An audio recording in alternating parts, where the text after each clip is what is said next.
subscribe to my channel and hit the bell icon so you never miss any video from my channel. Yo! Welcome to LCameraTV. Make sure you like, subscribe, and share this with cool things like Facebook and Reddit and Instagram and wherever else. And guys, don't forget to hit the bell notification, man. Hit the bell icon so you never miss a video. I upload randomly, so I don't want you guys to miss out. So definitely hit the bell icon, man, so you don't miss a video. When you see screen lines, you know you've been notified. And guys, some stuff's been going on, man. A certain player that is on IR might make his return to practice next week. We gotta talk about that. A certain guy that was, dealing with some stuff, he's actually back and is gonna be a big help to our offense in general. So we gotta talk about that. And I gotta tell y'all what I think is the best course of action to go against a former corner of the Carolina Panthers. So we got a lot to talk about today, guys. So let's get started. So Matt Kalil is on pace to return to practice next week, man. And he won't be available obviously till November because he was on IR.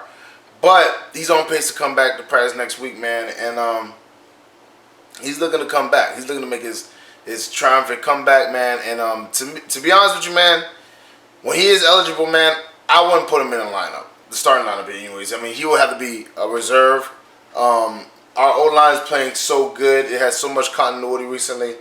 I wouldn't want to shake that up. And, obviously Taylor Moton wouldn't be the person I move because obviously I told y'all, man, he's one of the Pro Football Focus ratings, the top 5 tackle in this league.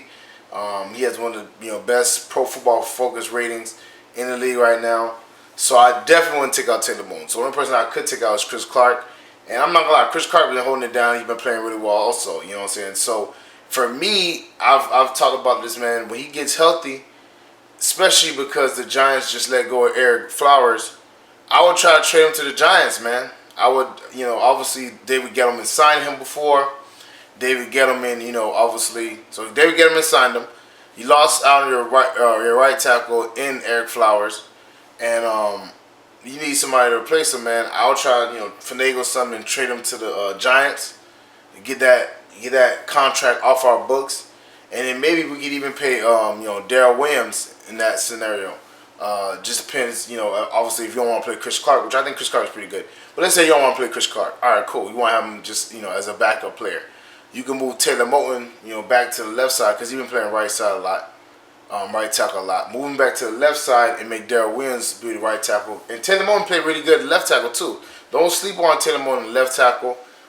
He's very versatile. He can play guard, tackle, whatever. So move him over to left tackle, have Darrell Williams at right tackle. And if Darrell Williams get back to his Pro Bowl level, whatever, and I'm not gonna lie, he probably is not gonna need that much money either because he's been injured the whole season. So that's just me personally. That's what I would look at it. You know what I'm saying? But Matt Kalil, like I said, would not get back into the starting lineup for me because the O-line been playing with such continuity and playing so good. Why would you want to mess that up? That's one. And two, just be honest, he's not that good. Like I've been saying this for years. I haven't changed my position. And once he got out of there, Taylor Moton was in. He played pretty good, but then Darrell Williams went down again. So Darrell Williams got out of there, and then we signed Chris Clark. And both Chris Clark and Taylor Moton have been holding it down. Cam has not been getting sacked, whatever. He's been, having time in the pocket. So I'm not gonna lie, man. Don't mess with the continuity. And if you are gonna, mess with the continuity, man, I'd rather do it for Darrell Williams than Matt Kalil. Now, mind you, we don't know the stats of Darrell Williams, so obviously we haven't heard anything about him. But Matt Kalil, man, I wouldn't do it. I couldn't do it. Like he has not shown himself to be a starting left tackle in this league anymore. I mean, he used to be when he first got drafted, but ever since the later parts of the Vikings and his career in Carolina, he has not lived up to the billing or the money that he got. And in other news, Greg Olsen is basically gonna play, man. He's on pace to play, obviously barring some crazy setbacks, but he's on pace to play, man. He's looking really good. He obviously wore pads all last week. He's been running routes all last week. And he's been running routes this week. He hasn't had any serious injuries, or he hasn't been feeling any pain. So they're looking like they're going to let him play, obviously, which I expected, obviously. But Norv Turner was talking about, how good it is for Olsen. And he said it's gonna make everybody get a little bit less coverage, and that's true. Everybody, like when Greg Olson's on the field, you have to account for him. One, because he's Cam Newton's favorite target. He's always been Cam Newton's favorite target, and two, even though he's not the fastest guy, man, he knows how to run some good routes, and he's wide. Like, he'll get open, and you're like, how is this guy getting open? Like, it's like he don't get that much separation, or he does get separation. It's just like weird, like how he constantly get. I mean, I guess because his route running is so crisp, but it doesn't look like he's doing anything like major. Or, it's not like he's shaking people out their shoes. He just finds a way to get open, and that's why Cam likes him so much. So obviously in the receiving side, he's definitely an upgrade over Ian Thomas. Even though I think Ian Thomas is pretty good, and the blocking side, I mean, he's really good at that side too. He's a very good blocking tight end. Plus, he knows the playbook really well. So him just coming in is going to be an upgrade. He's going to open a lot of things for Devin Funchess, Torrey Smith, Jarius Wright, DJ Moore, Curtis Samuel. This is going to open a lot of things up for these guys, man. And this is perfect timing because, this is a longer stretch. So we're getting healthy at the right time, and I think Greg Olsen can definitely be an impact player. So don't be surprised. Now, mind you, obviously knock on wood, but hopefully nothing happens, in the game, because obviously we've seen this before. He came in, everything was fine, and he has one game and he re-injured his foot. So hopefully that doesn't happen. But Greg seems like he's raring to go, man, and I think this is the perfect time for him to come back. Him and Thomas Davis, I think, are going to be huge factors in this game against the Redskins. So I don't know, man. They're coming at the right time. And then after them is Philly, so. But the other thing I want to talk about, man, this is just something I think, I think this would be a good idea, me personally, right? Now, we all know Josh Norman is going to be fired up for this matchup because it's his former team. We know that. That's just how it goes, you know what I'm saying? Obviously, he's going to dap up a lot of the players and do that stuff, but he's going to be ready to go. This is what I believe. I think we should have DJ Moore get way more snaps than Torrey Smith in this matchup, and just kind of showcase DJ Moore, because this is how I believe, man. Josh Norman, one, has been giving up a bunch of a really high passer rating. I told you about that last time. I think it was 156.3 or something like that, whatever. I think the best is like 1.158, whatever, 0.9 or something like that, whatever, 158.9 or something like that. So he's definitely been getting torched.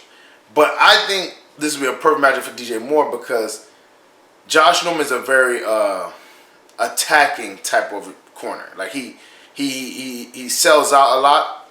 So I think this is why DJ Moore will be perfect for this matchup.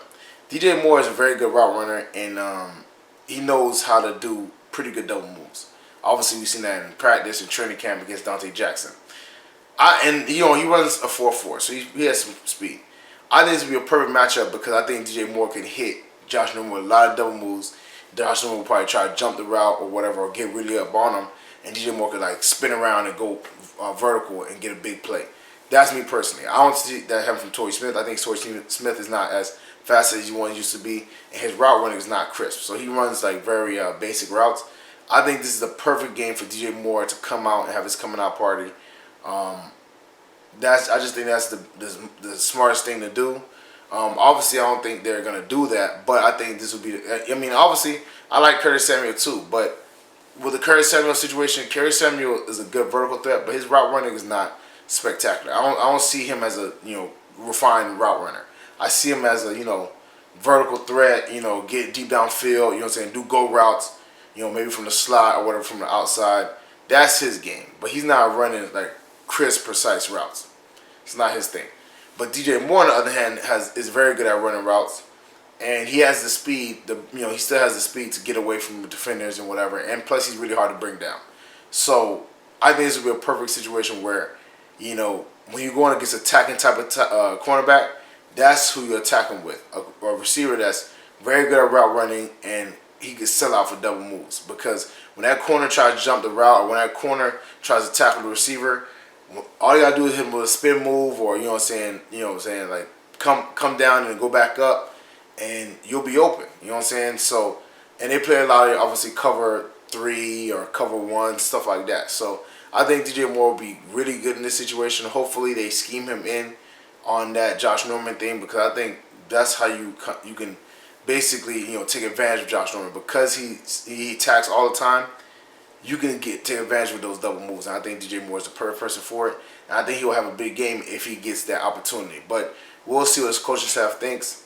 But like I said, I think that's just a smarter play, man.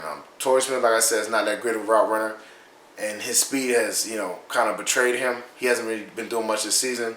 So I would be like, hey, man, let DJ Moore get a try, man, and hopefully he gets busy. Well, that's it for me, guys. Make sure you like, subscribe, and share this with y'all cool things like Facebook and Reddit and Instagram and wherever else. And guys, don't forget to hit the bell notification, man. Hit the bell icon so you never miss a video. I upload randomly, so I don't want you guys to miss out. So definitely hit the bell icon. You already know what it is, man. When you see the squeaking lines, you know you've been notified. And guys, get in the comment section, man. How do you feel about Matt Kalil coming back? Would you put him in the starting lineup? Let me know in the comment section. How do you feel about Greg Olsen coming back? I definitely think it'll give, you know, a lot of leeway to the receivers. How you feel about that? But the real question I have is, what do you think about DJ Moore going against Jay No? You know what I'm saying? I think DJ Moore would have the upper hand, especially because Josh Norman is an attacking type of cornerback. So let me know in the comment section, man, what y'all feel, man. Do y'all agree, disagree? And let me know why. Definitely check out the LCameraTV apparel. Shirts, hats, mugs, all types of cool stuff. That link is in the description below. You know, check that out. Check out the Patreon page. That link is also in the description below. Exclusive content, shout outs, blooper reels, all kinds of cool stuff. So check it out. Support the channel. Support me. You already know what it is, man. Check out my dog Renan Esteim's page. Whatever, his video. His video is at the very end of my video on the end screen. Check it out. Very funny dude. Very talented. I think you guys really like his stuff. You know, keep that trickle effect going. You already know. Share this with your Panther family, friends, anybody Panther related, anybody football related, anybody Redskins related, anybody related. Share with the man. Let them know. Support the LCameraTV, and y'all already know that LCameraTV is rocking with Panther Nation, and Panther Nation rocking with LCameraTV. Thank y'all for all the support. Thank y'all for everything I do, man. I'll see y'all next time, man. Hopefully this week comes by quick. You know what I'm saying? Like I said, I'm gonna try to live stream this game too, man, because you know, turning up with you guys was definitely amazing last week, especially with the game-winning field goal. It was amazing, man. So definitely, I'm looking into doing that, man. So I'll see you guys next time.